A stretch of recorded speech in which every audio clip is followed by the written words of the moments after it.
just on the train now, going to Castelo Branco. Yeah, I'm really hoping that my card's been returned back to Santander. The banker that I dealt with said that, you know, if cards aren't delivered, posted, they can't find the postal address, which we think probably won't happen with ours. Yeah, they automatically get sent back to branch, and you can just call in and pick it up. So yeah, I'm hoping that it will be there. So far I've been okay with my English bank card, but I've got the Santander app, but I don't know, it's not activated, so I can't do like transfers with that. So I've just basically had to do just like a direct bank transfer from Santander to them at the shop. So yeah, it'll just make life a bit easier, you know, if I ever get like in that situation again where, you know, I have to pay with a Portuguese bank card or something. So yeah, here's hoping that my card's there and all is good. Okay, I'm here. Right, fingers crossed that they've got my card.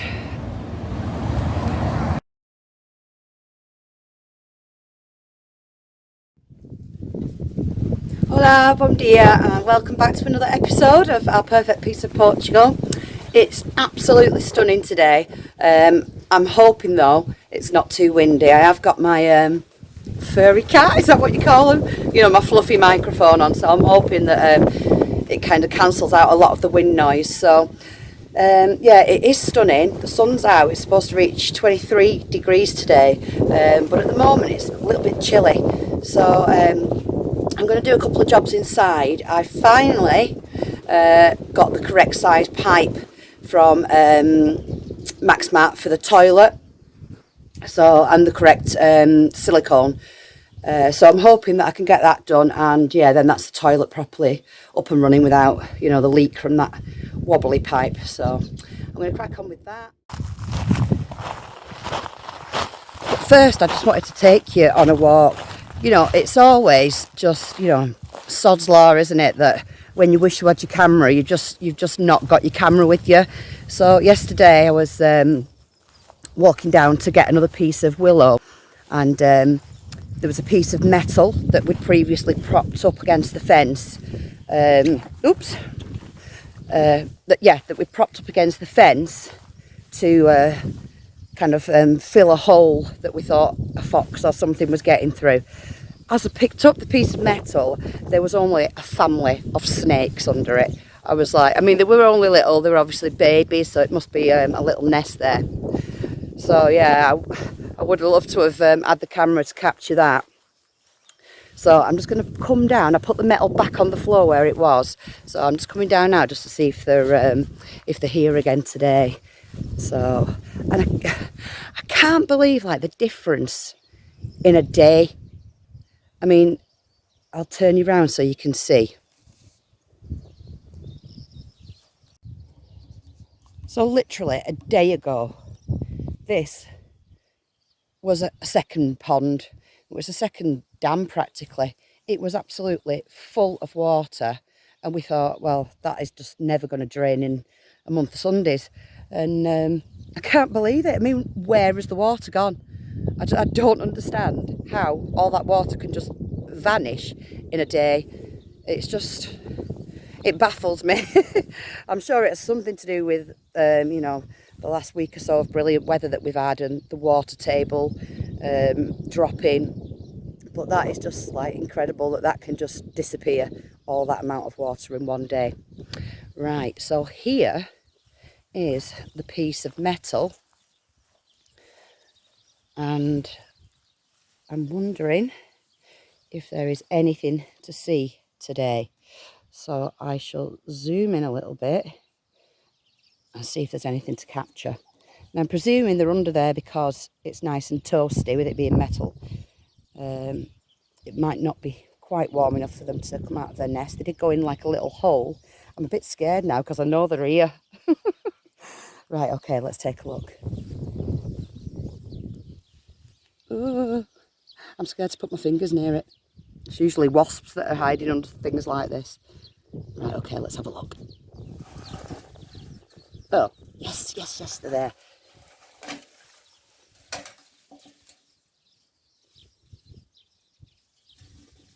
you see them.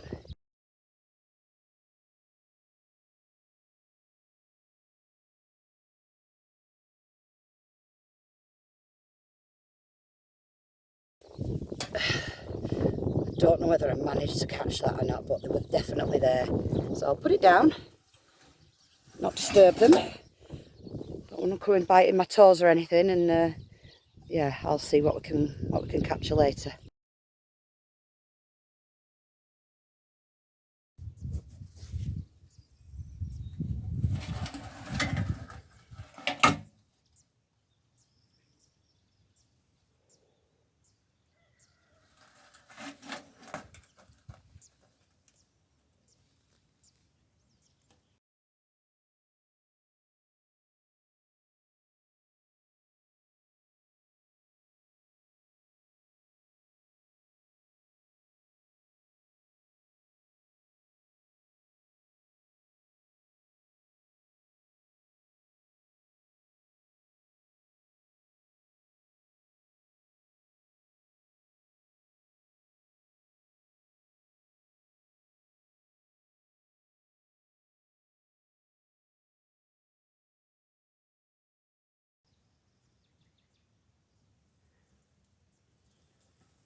Right, so after a bit of faffing about, the toilet's finally sorted.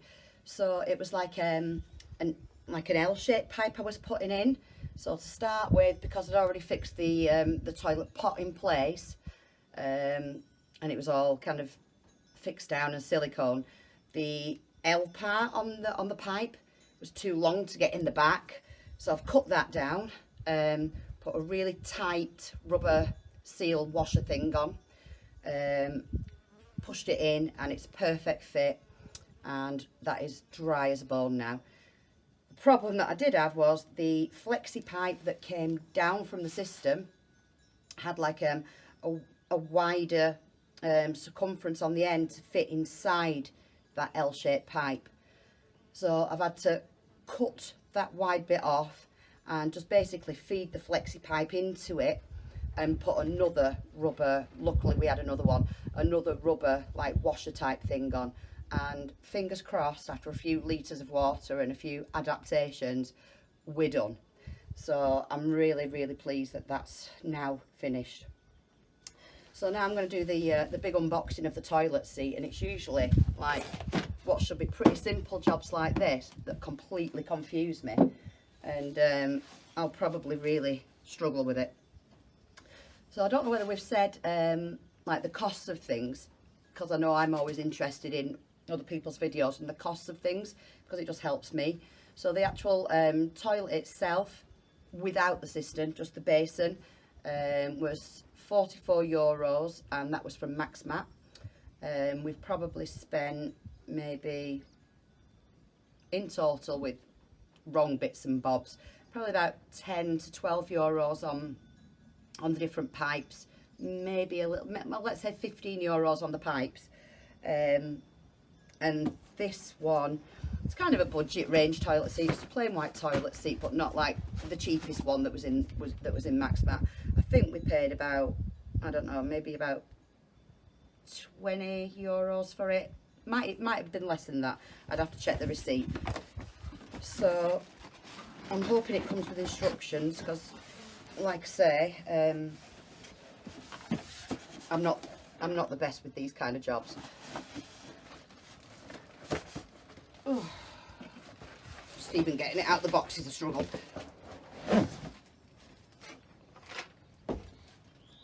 Okay, right. Unless there's instructions in here, it looks like I just have to work it out for myself.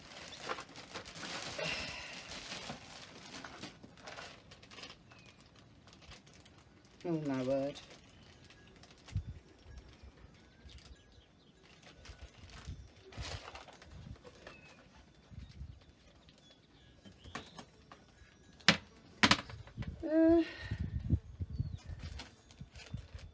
Okay. I have no clue what I'm doing here.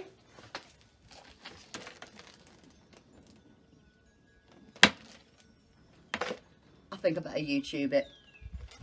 Told you, the simplest things I really struggle with. Oh gosh, right, okay. I'll YouTube, I'll fit the toilet seat, and then I'll check in a little while and show you, hopefully, the final product.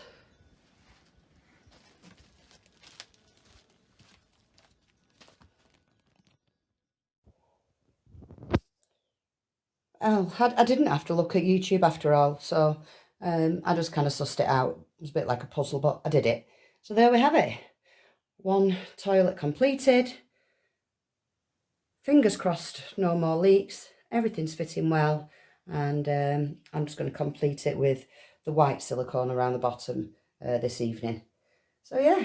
Oh, and yeah, toilet seat's on and working. Sorry to show you down the loo, but there we go. Awesome. Chuffed.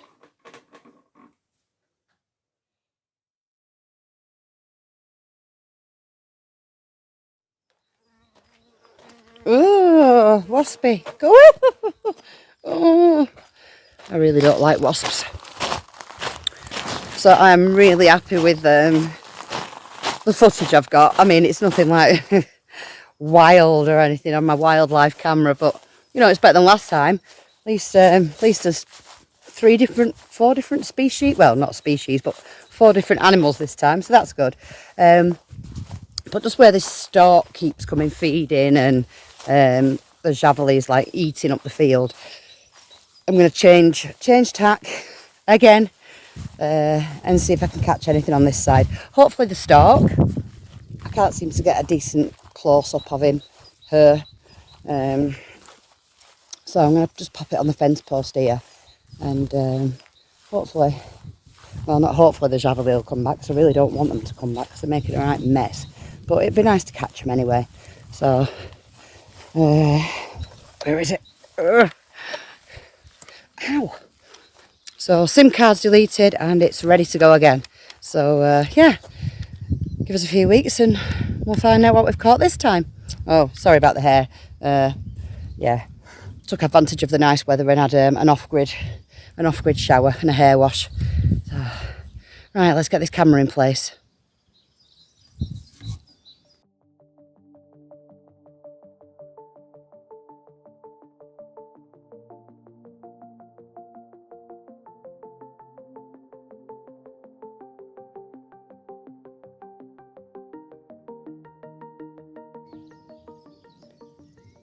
Right, it's in place, so hopefully the batteries will last. I haven't changed the batteries, but well, we'll just have to see. So it's there, and this is where the stork keeps coming, where this big puddle was, near the snake family. And as you can see over there, the javeli have been digging. And as you can see here, right in front of the camera, but that's dried out quite a lot. Maybe they know I'm here or something, I don't know. But we'll see. We'll see if we pick anything up again.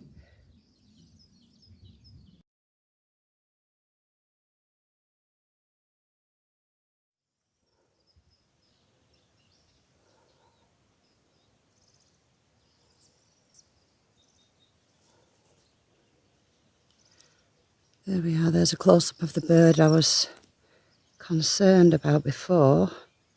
And now I do see his red beak. So I think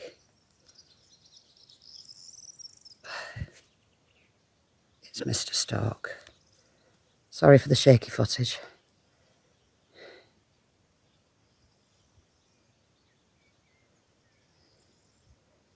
Huge. They must be nesting quite close because I've seen quite a lot recently. Heading down to the pond. He's pecking in all that. Oh, little swifts as well this evening. Oh God, talking about you know, not having your camera when you need to have your camera. Oh my goodness, I was in the living room before and I thought, what the heck is that? and 2 swifts literally flew in the house, like swooping round my head, and then just flew out again. I was like, oh my God. Just amazing. Unbelievable. The nature here is it's just something else. Look at them swifts. Just circling around me.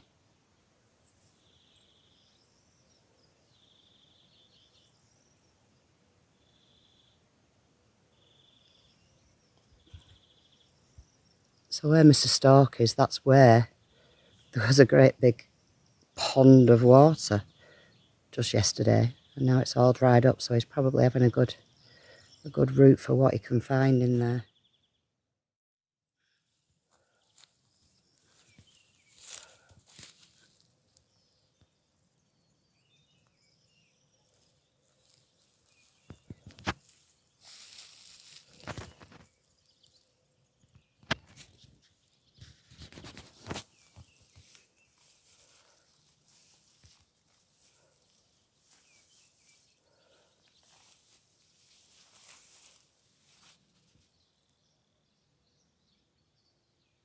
There he goes.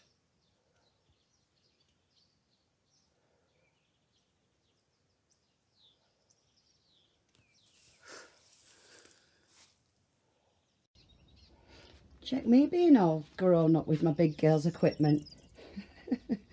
So I did treat myself to these, I don't know what they're called, props, stands, I don't know. But yeah, it's going to make cutting wood and other bits and pieces of jobs so much easier than having to get down on the floor and do it. And not just easier, but a heck of a lot safer. So yeah, I'm going to cut these last pieces of wood now to finish the door and get that cupboard or that shelving unit.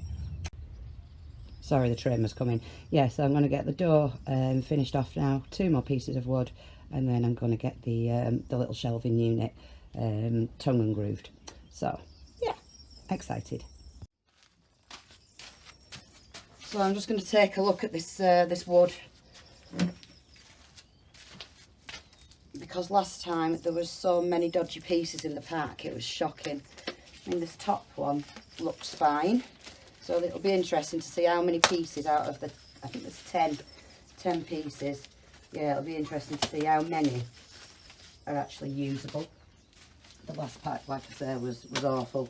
And I know Kirsty from Portugal from scratch, she's having the same problems. And I've done the same. I've not gone for like your Billy Basic cheapest pack. I've gone for like the next pack up. So it's certainly not cheap by any means, although it's the cheapest option for what I want to do, apart from buying the absolute crap stuff. Right, so let's have a big unravelling. Let's count how many decent ones there are.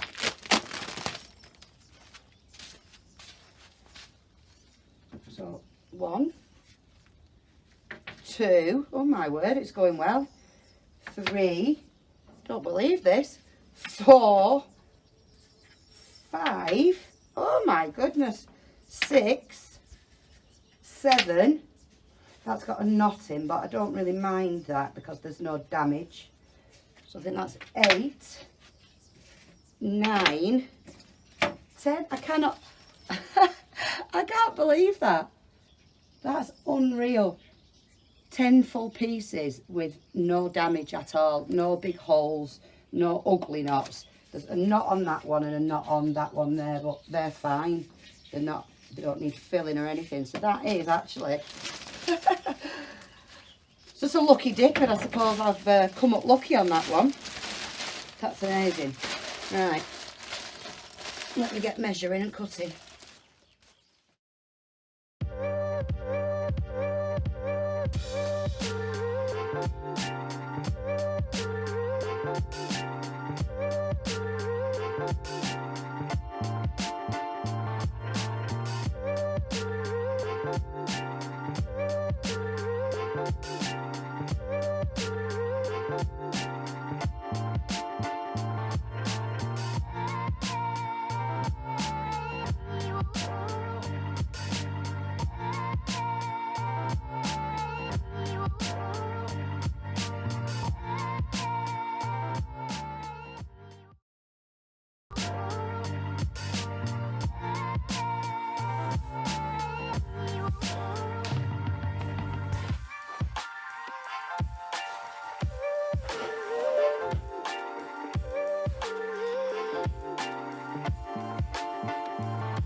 And that's the small side cladded.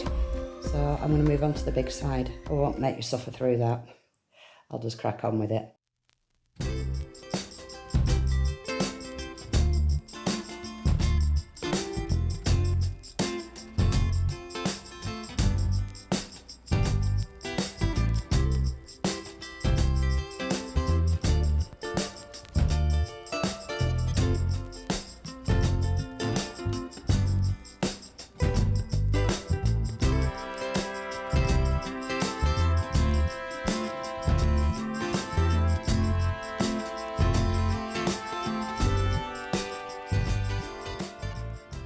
There we go, that's finished. The edging that I bought, I've bought some edging obviously to cover up like the join there, but it's a bit too small. I mean, it'll come in useful, but I'm going to have to get some wider edging. But yeah, I'm pleased with that. It's definitely a lot sturdier. So what I'm going to do now is I've got something in mind that I can use to make a worktop, and I've got some more of the butcher's block kind of Fablon stuff that's on the other worktop. So yeah, I'm really chuffed. What I'm going to do now is give it a coat of oil. So I have got some linseed oil now. I'm going to mix it with some of the other oil that I used before, and hopefully it'll come out a bit darker. So yeah, we'll see what happens.